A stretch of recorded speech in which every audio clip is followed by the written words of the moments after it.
जय जगन्नाथ मु विपिन आपण मन स्वागत करुचे डिजिटल इन्फोटेक यूट्यूब चैनल को।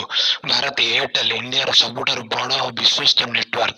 एयरटेल आनी देछि दुकानी मानक पई बा रिटेलर मानक पई अप टू 20% कमिशन 20% पर्यंत कमिशन पाइबे कोइंतरे ना स्टार रिचार्ज के उनिक जाने तो 249 199 399 598 एक्सेट्रा एगुडी सब कोन कहंती स्टार रिचार्ज बा स्टार रिचार्ज आपण मानक 20% जाए कमिशन दबो। एयरटेल दोछि 3.3% टू 20% पर्यंत कमिशन दबो एवरी रिचार्ज 3% टू 20%। किंतु जियो दोछि आपनको 3.95% टू 6.5% पर्यंत जियो दोछि।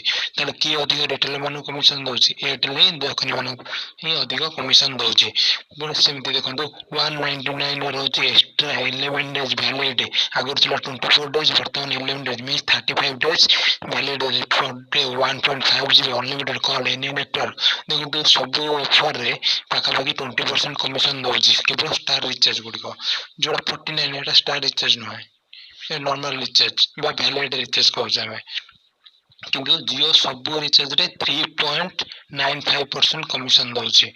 दुकानी मानक पई तो मु ऑफर कहले वर्तमान कस्टमर मानक पई कोन ऑफर रहउछि देखंतु गोटे सिंपल प्लान कहउछि 199 जोटा कि वैलिड नॉर्मल जियो रे 28 दिन रहउछि एयरटेल मध्ये 28 दिन रहउछि। किंतु माने स्पेसिफिक यूजर पई 28 दिन बदले वर्तमान एटा 24 दिन पूर्व थिला एयरटेल 199 वर्तमान सेटा को 35 डेज 35 दिन करा जायछि।